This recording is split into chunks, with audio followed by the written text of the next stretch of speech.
Ini adalah lahan kering yang berada di perbukitan Imogiri, Yogyakarta. Kita lihat jalanan, juga beberapa jenis tanaman seperti tanaman jati yang ditanam menurut tanaman lorong. Kemudian ada terasering, ya, tanahnya agak merah, kemerahan, tanah latosol. Kemudian tanaman-tanaman ini ditanam di antara tampingan-tampingan teras untuk memperkuat dan berfungsi untuk menanggulangi erosi maupun longsor. Ini tanaman angka, beberapa tanaman memang ditanam. Suasananya sangat indah sekali. Ini pakan ternak dari rerumputan yang bisa digunakan untuk peternak, ya, baik kambing maupun sapi. Juga ada beberapa tanaman buah seperti kelengkeng, mungkin rambutan juga. Cuma yang perlu diingat, di daerah sini airnya sangat minim. Maka ini ada embung yang biasa digunakan oleh petani untuk menampung air saat hujan tiba. Kadang-kadang petani juga membeli embung ini dari pemasok air. Per embung kira-kira membutuhkan uang 150.000 untuk sampai penuh. Air ini untuk cadangan penyiraman lahan kering yang ada di sekitarnya.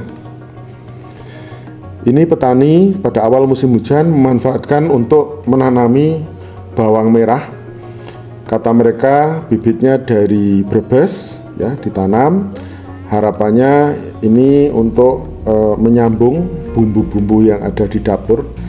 Tapi kata mereka yang paling bagus penanaman itu dilakukan pada bulan Maret atau pada akhir musim hujan, sehingga hasilnya lebih bagus. Kalau ini mau mendatangi musim hujan, biasanya nanti kalau genangannya terlalu lama kurang bagus bagi tanaman bawang merah.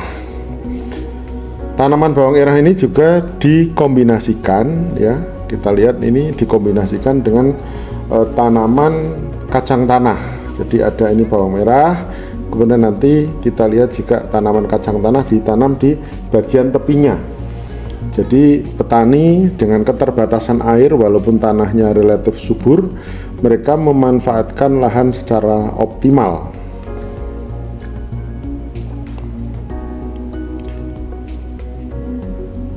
Itu penanaman kacang tanahnya, ya, dari kejauhan kelihatan. Itu petani yang sedang menugal, menjuk dalam bahasa Pantura. Tanaman semusim ini kalau dilihat itu ada beberapa tanaman tahunan, ya, yang walaupun penanamannya agak jarang tapi lumayan untuk peneduh dan penguat teras di lokasi itu. Ini lahan terlihat, dan setiap lahan rata-rata mempunyai sumber air berupa embung. Nah, di bawahnya ini kita lihat ada embung yang sekarang ini karena hujan baru awal, belum mulai, maka stok air juga belum banyak. Tapi saat nanti misalnya pada pertengahan Desember sampai Februari ini bisa penuh, ya, untuk menampung air hujan yang berupa aliran permukaan. Ini adalah gubuk. Saat kita petani itu bisa berteduh di situ sekedar melepas lelah. Ini tanaman-tanaman yang sudah tumbuh terlihat, ya, tanaman semusim.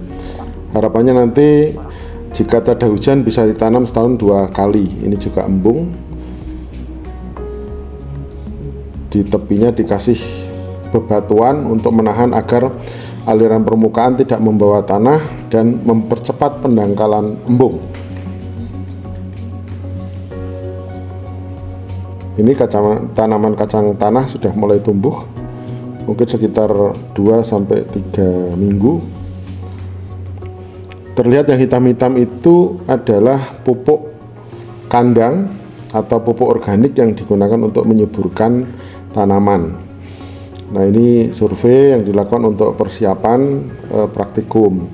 Nah, saat musim hujan kebetulan sempat terjadi gerimis, kita beristirahat dulu untuk sekedar menunggu hujan reda. Ya, lanjut survei lagi, kita lihat nih pemandangannya sangat bagus. Ada tanaman cabai yang sudah tumbuh. Tanaman cabai bisa bertahan 1 tahun bahkan lebih. Juga ada beberapa tanaman lain, maka ada kombinasi tanaman lorong, tanaman agroforestry atau wanatani yang bisa dimanfaatkan untuk budidaya tanaman di lahan kering ini. Ini embung, kebetulan ada airnya, ada kemungkinan ini hasil dari pembelian air yang masih ada atau dari curah hujan sebelumnya. Ini kita lihat kombinasi antara tanaman tahunan dengan tanaman semusim yang sangat bagus untuk usaha konservasi. Ini pakan ternak yang tadi kita lihat siap untuk dibawa pulang. Kemudian ini adalah tandon air yang biasanya untuk menampung air yang ada. Dan ini di akhir kita survei, kita melakukan evaluasi mana-mana yang sudah dilakukan dan apa yang akan dilakukan ke depan. Ini lihat ada tanaman tahunan ya, kombinasi, jadi bisa untuk berteduh, penguat teras dan sebagainya. Dan perjalanan di lahan perbukitan dengan ketinggian 200 sampai 300 meter dbl ini cukup sejuk, apalagi setelah hujan kondisinya sangat menyegarkan dan menarik sekali. Semoga tayangan ini bermanfaat buat kita semua.